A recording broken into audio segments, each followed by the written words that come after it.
At 09:34 hours over occupied Donetsk, 11 Ukrainian FP-2 strike drones scream low and fast toward the airport, determined to stop the steady flow of Russian Shaheds pounding Ukrainian cities. The crew flying them sat in a dugout, watching the airfield grow on their screens. 20 minutes to target. Everything was running to plan, which, this close to the most heavily defended drone base in the theater, is exactly what the Russians wanted.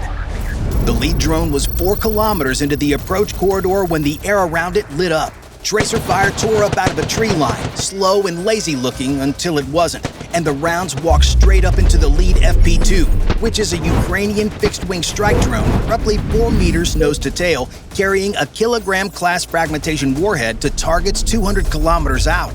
The drone tumbled out of the sky, trailing smoke, gone before the operator could even react. A second gun opened up from the far shoulder of the corridor, then a third. The clean approach had teeth. What knocked that drone down was a mobile fire group.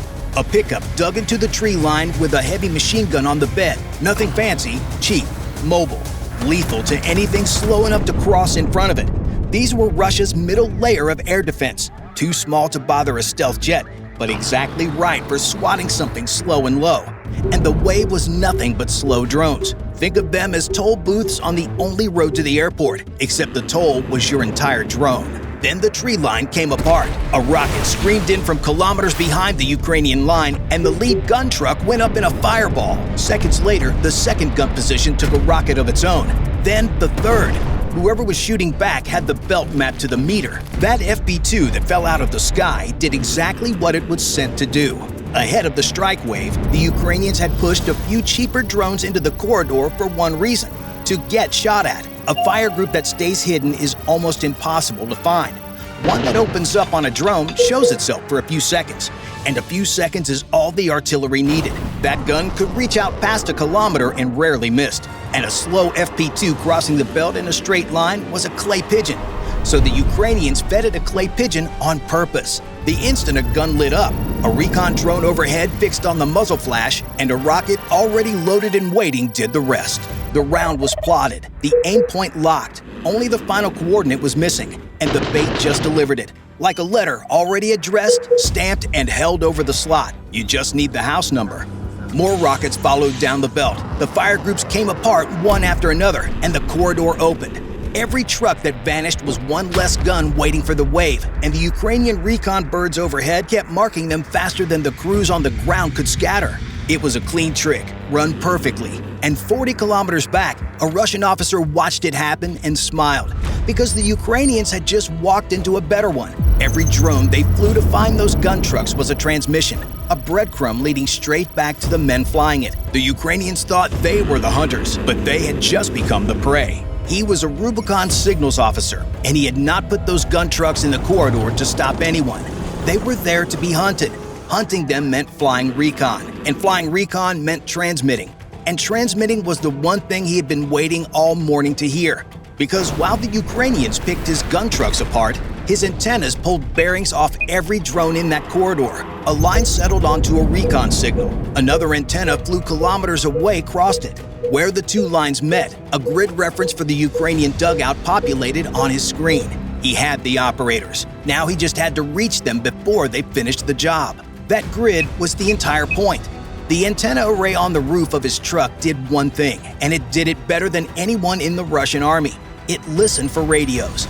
Every drone has to talk to its pilot, and this truck caught that chatter and took a bearing straight to the source, then crossed that against a second listening post and traced the signal back to the person flying it.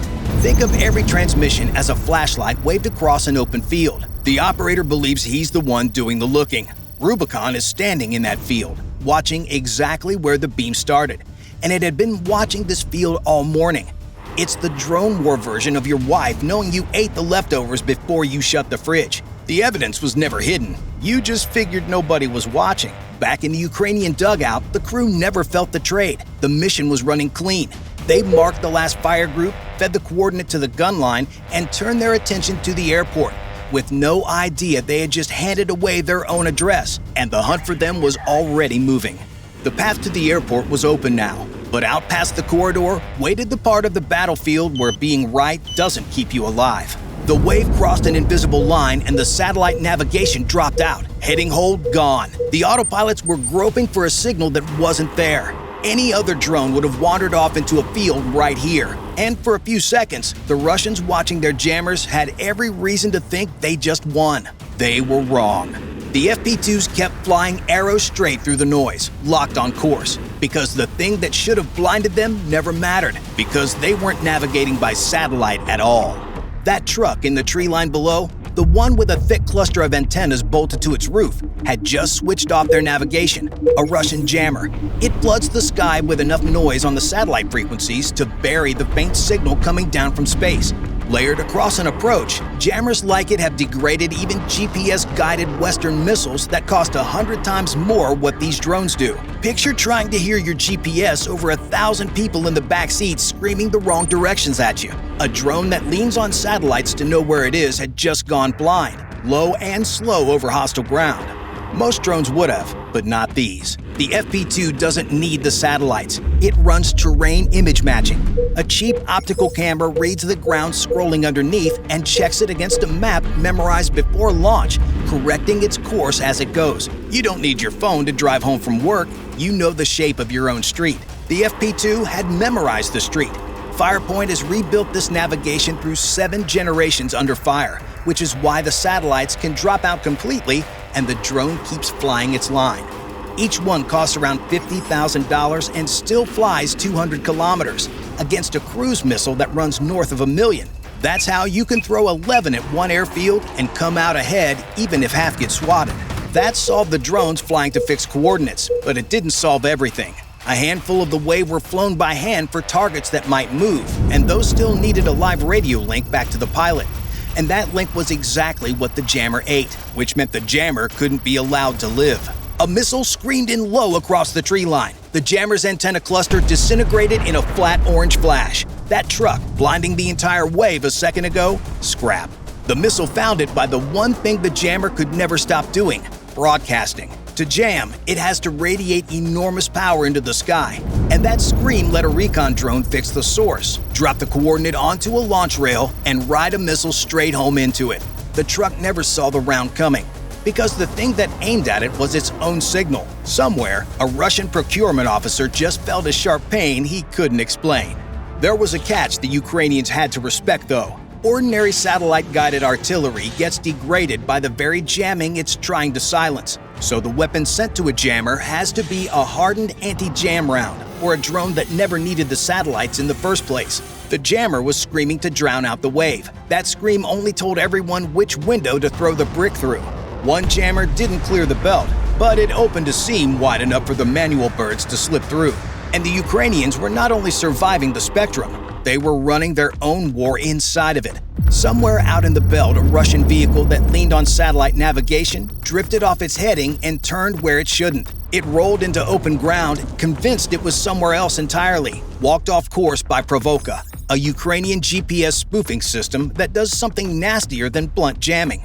Provoka doesn't block the Russian signal, it lies to it, feeding the receiver a counterfeit fix that quietly replaces the real one. The Russian driver thinks he's getting a clean signal from space. He's actually getting a lie from a field a few kilometers away. This isn't shouting over the directions. It's quietly swapping the street signs so the other guy drives straight into a lake. He probably still thinks his GPS was right and the lake was wrong. Marriage-level denial. But while the wave bored in, the real fight landed somewhere else entirely. Then the dugout's own clock ran out. The backtrace Rubikon started in the corridor had finally arrived. A swarm of small Russian FPV drones came howling toward the operator position. The cheap racing quads a guy flies by video goggles with a warhead zip-tied to the front. The crew's defensive jammers spun up to meet them. Think of it as a noise machine cranked to full blast, drowning out the radio signal every incoming drone needs to hear its pilot. Miss one of these and an operator is gone. And every one lost is an FP2 in the waves suddenly flying with no one at the stick. The jamming caught most of the swarm. Most. One contact didn't slow, didn't waver, didn't care. It came straight on through a wall of noise that should have put it into the dirt. The crew's defenses were built to stop anything that flew on a radio signal. This one probably wasn't flying on one. Probably. That's a long word to bet a dugout on. What the crew couldn't see was that this drone had never been on a radio frequency at all. Trailing behind it was a hair-thin fiber-optic cable, paying out from a spool as it flew. Every other drone in the swarm was a voice on a radio, and Ukrainian jamming was screaming across all channels at once. But this one wasn't on the radio. It was a string between two cans, and you can't scream loud enough to jam a string. So the operators stopped trying to shoot it down. They reached for a stick instead. An interceptor drone leapt off the perimeter and knocked the string and cans clean out of the sky. A beat later, a soldier shouldered a stubby launcher and fired a net that snapped open 4 meters wide and wrapped a second one, dragging it down into the dirt before it reached the dugout. The best fiber drones come out of Kalashnikov's shops, and Russian units longer-range frequency-hopping models too, some even riding Starlink to slip a jammer. None of it helps once it's tangled in a net on the ground. That was the layered answer any Ukrainian position now lives behind. The interceptors are drones quick enough to chase a fiber drone down for a couple $1,000s a shot, and the net guns cost a fraction of that. But they fire a single shot and reload painfully slowly. So a miss against a fast fiber drone is a mistake a crew rarely survives to repeat. When the nets and interceptors run dry, it comes down to a soldier in the open with a shotgun, swinging on a drone he can barely see. Inside his own cockpit, the Rubikon pilot watched his feed and saw the dugout shooting back, interceptors rising into his swarm, nets blooming above the tree line. He launched a dozen drones at that position and watched half of them fall before they reached it. For the first time all morning, the hunter felt he was now the prey. The operators were fighting for their lives now, hunched over their screens with Russian drones falling around the dugout, still flying the mission with one hand and defending it with the other. They didn't have the luxury of looking up, and out over the airfield, the surviving FP2s had finally cleared the jamming belt, and dead ahead, the airport opened up beneath them. The launch chain was laid out below them in the morning sun. Armed Shahed drones waiting on their trucks, a motor pool of spare vehicles parked in tight rows, the cranes that lift each warhead onto the rails standing next to the concrete bunkers. This was the machine that had been lobbing Shaheds at Ukrainian cities night after night, and in broad daylight, the wave was directly on top of it. The lead FP2 nosed over into its dive, lose the link in these final seconds, and most drones grow stupid. They drift, they miss, and the run is wasted on a near miss. In the last seconds, the control link to the operator stuttered, then cut out completely. The drone held its line anyway, correcting, steering itself the final few hundred meters into the truck. No operator, no link. The dive held. No one was flying that drone anymore. The small camera taken over. Automatic target recognition. Its own brain had already memorized what the target looked like, and it held that picture all the way through the dive. Cut the signal in the last second, and it didn't matter anymore. The operator flew it most of the way and picked the target, then handed the final moments to the machine, and the drone finished the run on its own once the link to the man was gone. Picture your phone keeping a face in focus as the person moves around the frame, except the face is a fuel truck and the camera has a warhead behind it. The world's worst selfie mode. A human chose the target. The computer only kept it centered. Those terminal seconds were jam-proof, and there's real cockpit footage of this kind of run. The picture steadies, the truck swells in the frame, and the feed cuts to black. Leave the crane standing, and the airfield is back in business by tomorrow, loading fresh Shaheds onto the rails. A second FP2 punched into a mobile crane and folded the machine onto its side in a heap of twisted boom. That wasn't a launcher. That was the crane. And it was the smarter target. You can't hand-load a Shahed onto a launch rail because the airframe and warhead together run well over 100 kilograms and the rail sits at an angle and no crew can muscle that weight up. It takes the lift equipment to do the job. Wreck the cranes and the site chokes. Even if every launcher on the field survives the day, you don't have to burn down the bakery if you steal the ovens. This is what fire control actually means. You don't chase one truck, you take the entire machine apart so none of it works. A launcher with no crane to load it is just a flatbed parked in the open, waiting for a tow that's not coming. The wave was 4 minutes from finishing. Back at his truck, the Rubikon officer was running out of options. He couldn't stop the drones in the air, so he stopped trying and went for the operators instead. Shells started walking toward the dugout. Inside that dugout, the crew read it the same way from the other side. The Russians had given up on the drones and come for the men. Let those guns range in unanswered, and the next salvo lands on the dugout itself. A Ukrainian gun hammered back in reply before the second salvo even landed. The Ukrainians could shoot back that fast because of a counter-battery radar, the flat panel rotating on a truck bed a few kilometers back. It watches the incoming shells in a flight and runs their arc backward to the exact spot they were fired from. That gives the Ukrainian guns their aim point before the Russian crew can even pack up and run. It's like a neighbor's security camera catching the exact angle a baseball came from. Except instead of calling the cops, it calls in a return shell before the kid who threw it can run. The Russian gunners knew that radar was out there, so they fired a few fast rounds and ran before the return shells arrived. It turned the exchange into a race to shoot first and move fastest. The operators only had to live through it long enough for the wave to finish. That was the whole game now. Stay alive for a few more minutes. 2 minutes. And the FP2s tore across the launch chain in sequence. The trucks with their armed Shaheeds, then the packed motor pool, then the cranes. Last came the bunkers. The stored warheads detonated in secondaries that ripped fire and debris hundreds of meters into the morning sky. By spring, the Russians had turned the place into a fortress. Scores of shelters, hardened bunkers, permanent launch pads, the kind of build-out that takes months and real money. All of it to keep thousands of Shaheeds a month flying at Ukrainian cities. And the wave that dismantled it cost less than a single night of the barrages this base used to launch. 11 drones at about $50,000 each. $500,000 of hardware against a fortress that cost tens of millions to build. The chain of explosions that rolled across the field looked exactly like that gap going up all at once. Every warhead slammed home exactly where the operator pointed it before the jamming ever started. The airfield's launch machine collapsed in on itself. Everything that put Shaheeds over Ukrainian cities erased in a few violent minutes. The last FP2 hit as the operators, scorched and half-burned, clawed their way clear of the dugout and dragged themselves into a tree line alive. Behind them, the airfield was finished.